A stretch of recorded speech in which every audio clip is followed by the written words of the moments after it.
Emily was a fearless young woman who always sought strong emotions and adventures. Living a monotonous and predictable life has never been her thing.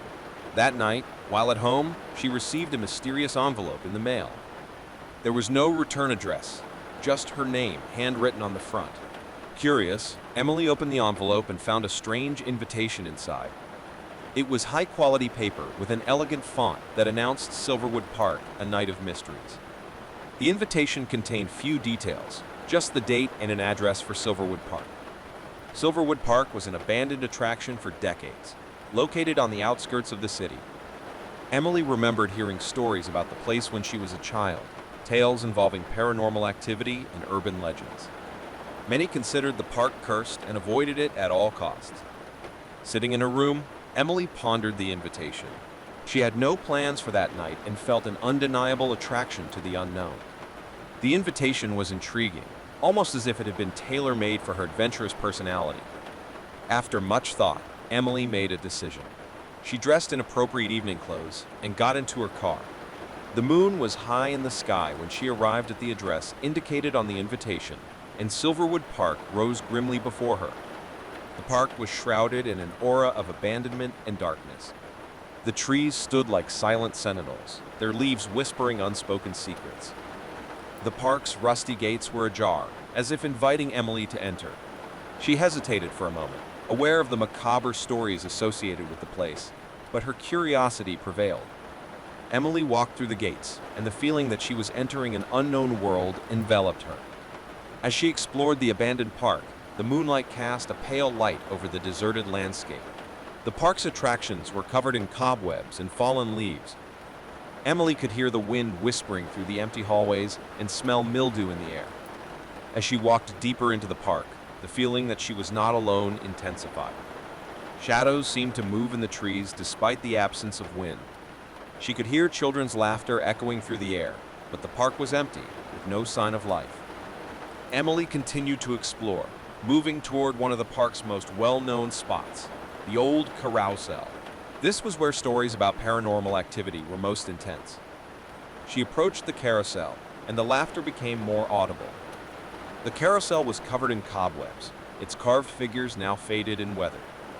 As Emily got closer, the laughter became louder and sharper. She looked around but didn't see anyone. She felt a shiver run down her spine when she suddenly saw childlike figures running in circles around the carousel. The children had pale, blank faces, as if they were playing in a trance. Their laughter was chilling and didn't match the menacing appearance of the park. Emily took a step back, her heart racing with fear. Those kids weren't real, or at least they didn't seem to be.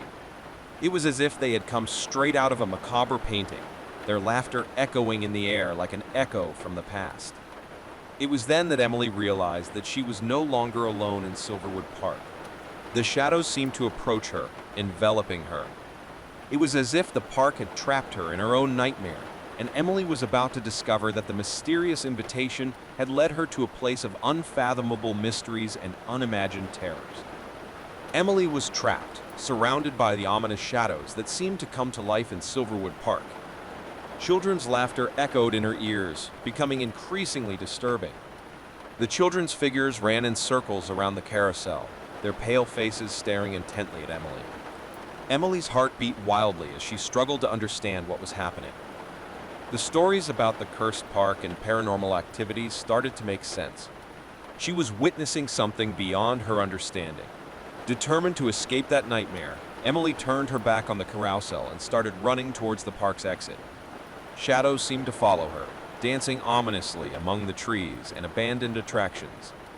As Emily approached the rusty gates, a sense of relief washed over her. She was about to reach the safety of the night outside, but before she could leave, the shadows stirred and blocked her path. Emily looked around in desperation, realizing she was trapped. The children's laughter echoed, as if they were getting closer. The pale figures were now much closer, their empty eyes fixed on her. At that moment, Emily noticed that the shadows began to come together, forming a larger, darker figure. She stared in horror as the figure took shape, revealing an indescribable and terrifying appearance. It was as if darkness itself had come to life, with eyes glowing with hatred and a mouth distorted into a malevolent smile. The shadowy figure began to slowly approach Emily, her presence emanating a feeling of oppression. "Who are you?"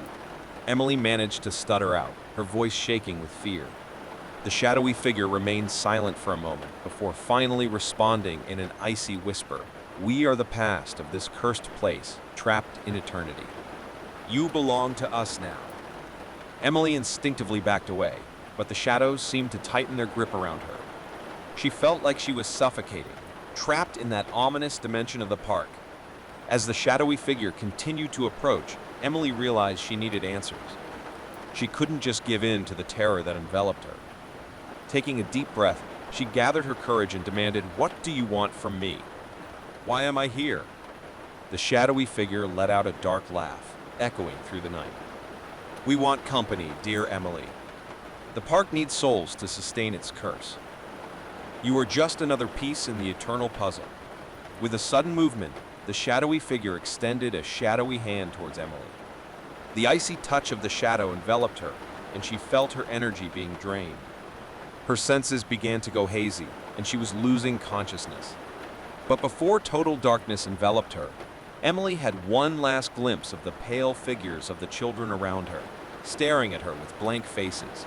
She knew she had to find a way to escape this dark trap or face a terrible fate in the clutches of Silverwood Park.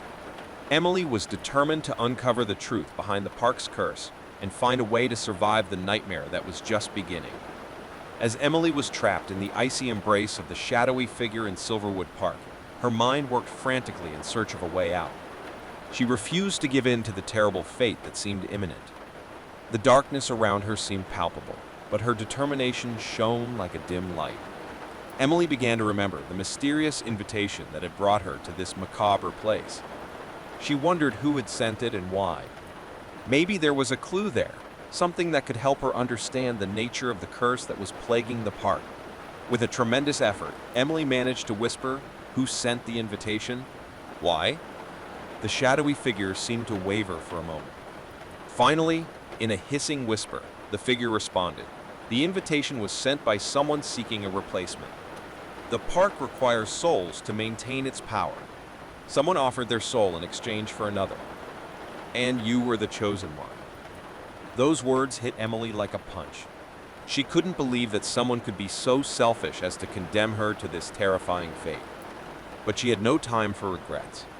She needed to find a way to escape. With her mind working fast, Emily remembered the stories she had heard about Silverwood Park when she was a child.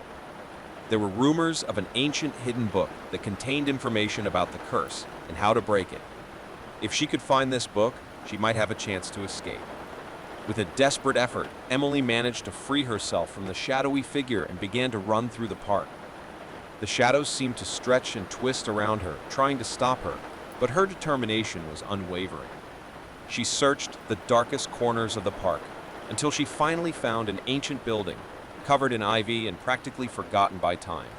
It was a kind of cottage, and Emily had the feeling that there was the key to her salvation. Entering the abandoned cottage, Emily saw dusty shelves filled with old books and parchment. She knew she was in the right place. She began leafing through the dusty volumes, looking for clues on how to break the curse that imprisoned her. It was then that she found an old book with an aged leather cover. The title was Silverwood's Book of Redemption. With shaking hands, Emily opened the book and began to read the ancient words written there. The book contained information about the curse that had fallen on the park decades ago. It explained how the souls of the children who had perished in the fire had been trapped there, and how the park fed on the life energy of those who ventured inside.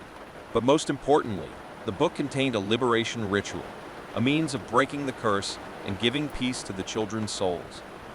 Emily memorized every word of the ritual, knowing it was her only hope. With the book in hand, Emily hurriedly left the room, cabin, and returned to the place where the shadowy figure was still waiting. She recited the words of the ritual with conviction, and the darkness around her began to dissipate. The pale figures of children around the carousel seemed to calm down, and the shadowy figure that had imprisoned her let out an anguished scream before fading into shadows. Silverwood Park shook as if it was fighting release, but finally the curse was broken. Emily felt a sense of relief and triumph as the shadows around her completely disappeared. The children who had haunted her for so long now seemed at peace, their faces gaining expressions of gratitude. The park, once macabre and haunted, now seemed peaceful and serene. Emily knew she had accomplished her mission, bringing peace to lost souls and breaking the curse of Silverwood Park. With one last look at the now transformed park, Emily turned and walked towards the exit. She knew her journey had been dangerous, but it had also been a lesson in the strength of determination and the ability to face the supernatural. The story of Silverwood Park would be a legend in the region, reminding everyone that even in the darkest and most haunted places, the courage of a single individual can make the difference between eternal damnation and redemption. After breaking the curse plaguing Silverwood Park and bringing peace to the children's lost souls, Emily knew her journey was not yet over. She felt like a link between the world of the living and the dead, and had a commitment to those broken souls. With the book in hand, Emily dedicated herself to finding out what had happened to the person who had condemned her to this nightmare. She knew someone had sent the invitation, someone who was willing to sacrifice another soul to free themselves. As she dug deeper into the park's history, Emily uncovered a macabre plot. Decades ago, a shadowy occultist had made a dark pact with demonic entities to gain power and wealth in exchange for innocent souls. He had offered the souls of the children playing in the park as payment. The occultist had died under mysterious circumstances, but his corrupt soul continued to influence the fate of the park. Every decade, a new victim was chosen to replace the children's souls and continue fueling the park's dark power. Determined to break this cycle, Emily embarked on a search for the truth. She followed clues and trails that led her to discover the identity of the next chosen victim of the Silverwood Park curse. The chosen one was a man named Richard, an unscrupulous businessman who had made a pact similar to that of the occultist decades ago. He was willing to sacrifice another person's life to keep his own soul intact and his wealth growing. With time running out, Emily faced Richard. She confronted him with the truth about the park's curse and the role it played in damning other souls. Richard initially mocked her, refusing to believe the supernatural stories. However, Emily showed him irrefutable evidence of the power of Silverwood Park and the curse that bound it. She recited the liberation ritual she had learned from the ancient book and demanded that he undo the dark pact she had sealed. Richard was terrified and desperate to save his own skin.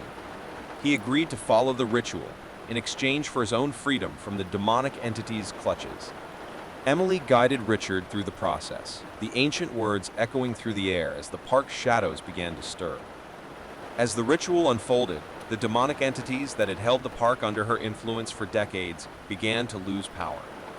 Silverwood Park shook with the intensity of the supernatural battle taking place. Emily and Richard faced a number of challenges as they recited the words of the ritual, but their determination and urgency to break the cursed cycle propelled them forward. Finally, with one last effort, the demonic entities were sealed back into their hellish dimension, and Silverwood Park was freed from their evil influence. The park was now at peace, the shadows had completely disappeared, and the children's souls had finally found the redemption they so deserved. Emily and Richard looked out at the transformed park, aware that they had accomplished their mission and broken the curse that had haunted the place for so long. With one last look at Silverwood Park, Emily and Richard left together, leaving behind the nightmare and darkness they had faced. They knew their lives would never be the same, but they also knew they had done the right thing. The story of Silverwood Park was now a legend in the region, a reminder of how evil could be defeated by courage and determination of those who were willing to face him. Emily and Richard followed different paths, but both took with them the lessons learned that dark night, remembering that redemption and hope can be found even in the most haunted of places.